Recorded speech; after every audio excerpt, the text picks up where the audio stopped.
Siddeley बियाबनि MLA मुस्रि जयन्त बसुमतारिया आसाम विधान सभा जथुमाया सोलिफुबाय थानाय समावबो गावनि बियाबाव दावबायफैदों। दिसपुराव विधान सभा जथुमाया सोलिफुबाय थानायनि गेजेरावबो बिथां एमएलएआ गुवाहाटीनिफ्राय थोंजोङै फैनानै गावनि बियाबनि सिङाव थानाय चिरां जिल्ला रुनिकाटा हालामनि लाइमुथि ओनसोलाव दावबायफैदों। दावबायफैनानै बिथां एमएलएआ खौरांगिरिफोरनि सिगाङाव फोरमायोदि आसाम विधान सभानि एसेम्बलि सोलिफुबाय थानाय समाव दिनै सिडली बियाबनि मोनसे गोग्लैसोनाय ओनसोल लाइमुथियाव दावबायफैदों, जाय थावनिखौ थांनाय 17 बोसोराव सिगांनि बिटिसि सरकारनि समाव हान्था-मेला, सोलोंथाय, लोंनाय दै, हा-हुनि सायाव जेबो जौगानायनि खामानि मावनाय नुनो मोनाखै। बिथां बसुमतारिया फोरमायबावोदि बे ओनसोलाव हान्थामेला खालामनो मोनसे दालांनि जोबोद गोनांथि जानायलाय जायगानि इएम रन्जित बसुमतारिया हानायसेबां खामानि मावदों आरो आद्रा थाबावनाय खामानिखौ गावनि फान्डनिफ्राय मदद होनाय जागोन आरो जायगानि सासे एमएलए हिसाबै सरकारजों थाफानाय हिसाबै बे ओनसोलनि दैबानानि जेंनाखौ बोस्रांनायनि राहा लागोन होननानै फोरमायबावो। এই মুহূৰ্তত মই মোৰ সমষ্টি সিডলি সমষ্টিত মই আহিছোঁ যে পঞ্চদশ বিধানসভা অধিৱেশন যোৱা 21 তাৰিখৰ পৰা চলি আছিল। যোৱা 2 দিন মানে অধিৱেশন চলিলে। আজি দেওবাৰ হোৱা হেতুকে আজি অধিৱেশন বন্ধ আছিল। এই কাৰণে মই সুদূৰ গুৱাহাটীৰ পৰা মোৰ সিডলি সমষ্টিলৈকে যে 250 কিলোমিটাৰ হয় তাত আহি মই এটা ঠাই যি ঠাই নেকি যোৱা 17টা বছৰে ইয়াৰ মানে কাউন্সিলৰ যি শাসকতা চলি আছিলে তেখেতসকলে সেইটো অঞ্চলক মানে আওকাণ কৰিছিলে, সেইটো অঞ্চলৰ উন্নয়নৰ তেনেকৈ কাম কৰা নাছিলে। লাইমুঠি বুলি এটা অঞ্চল, যি অঞ্চল নেকি আজি যাতায়াতৰ পৰা আৰম্ভ কৰি তাত বিজুলী যোগানৰ পৰা আৰম্ভ কৰি খোৱা পানীৰ পৰা আৰম্ভ কৰি স্কুলৰ পৰা আৰম্ভ কৰি তাত মাটি বাৰীৰ পৰা আৰম্ভ কৰি তেখেতসকলৰ এই সুযোগ সুবিধাৰ পৰা তেখেতে বঞ্চিত হৈ আছে। আৰু সেই অঞ্চল আজি উন্নত কৰাৰ কাৰণে মোৰ ফালৰ পৰা মই সেইটো অঞ্চল আজি ভ্ৰমণ কৰিছিলোঁ। তাত যাতায়াতৰ কাৰণে এটা দলঙৰ অতিকৈ জৰুৰী, য'ত নেকি আজি আমাৰ সন্মানীয় ইএম তেখেত ৰঞ্জিত বসুমতাৰী ডাঙৰীয়াই আৰ্থিকভাৱে তাত মানে অনুদান তেখেতে দি সেই দলংখন কৰাৰ সহযোগ কৰিছে। আৰু কিছু কাম তাত বাকী আছে, য'ত নেকি মই মোৰ ফালৰ পৰা সেই মানে যাতায়াতৰ যিটো ব্যৱস্থা, সেই ব্যৱস্থা যাতে সুকলমে কৰিব পৰা যায়, যাৰ কাৰণে মই আজি ভ্ৰমণ কৰিছিলোঁ।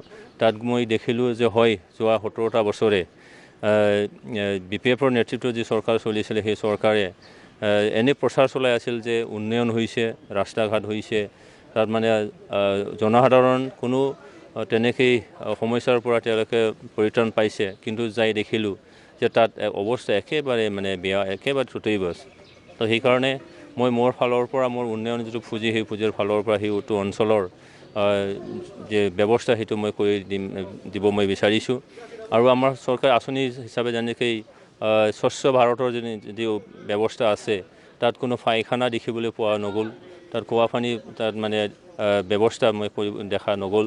স্কুলৰ অৱস্থা তেনেকৈ মানে এটাও তাত চৰকাৰী স্কুল নাই, সেই ব্যৱস্থা কৰিব লগা আছে।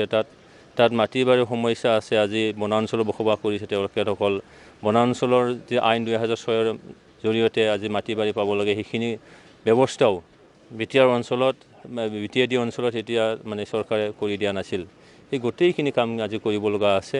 তো সেইকাৰণে সেইটো অঞ্চলৰ ৰাইজ আজি বহুত এটা আশা পালি আছে। তেখেতসকলে আজি প্ৰমোদ বড়ো ডাঙৰীয়াৰ নেতৃত্বৰ যি UPPL চৰকাৰ, আজি ডক্টৰ হিমন্ত বিশ্ব শৰ্মা ডাঙৰীয়াৰ যিটো চৰকাৰ আৰু চৰকাৰৰ লগত আমি যিটো জড়িত হৈ আছোঁ, যে মই এজন বিধায়ক হিচাপে মই সেইটোকে আশ্বস্ত দিব বিচাৰিছোঁ সেইটো অঞ্চলৰ জনসাধাৰণক, যে যোৱা 17টা বছৰৰ যি তেখেতসকলে যি উন্নয়নৰ মানে দেখা নাছিলে, মই এবছৰৰ মূৰত সেইটো অঞ্চলৰ সেই গোটেই সমস্যাখিনি সমাধান কৰি দিয়াৰ কাৰণে মই আজি তেখেতসকলক কৈছোঁ।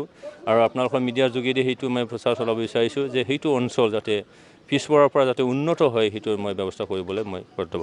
31 নং সিডলি বিধানসভা ৰাস্তা সমস্যা হৈ থাকে, এই ক্ষেত্ৰত কিমান পদক্ষেপ গ্ৰহণ কৰিব আপোনালোকে?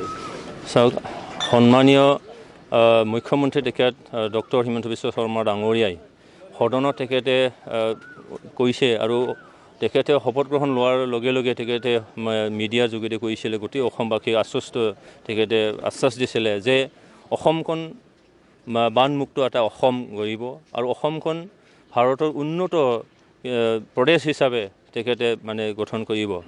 সেইকাৰণে আজি মই মোৰ সমষ্টিত মই দেখিছোঁ যে ইয়াত গৰাখহনীয়া সমস্যা আছে, বানপানী সমস্যা, কাৰণ ভূটান পাতদেশত সেইটো পৰে। ইয়াত বিভিন্ন নদ নদীৰ দ্বাৰা গৰাখহনীয়া হয়, তাত মানে খেতি বাৰী মানে মাটিবিলাক নষ্ট হৈ গৈছে। তাত খোৱা পানীৰ ব্যৱস্থা ভূটান দাঁতিকাষৰীয়া অঞ্চলত তেনেকৈ খোৱা পানীৰ বহুত এটা সমস্যা আছে।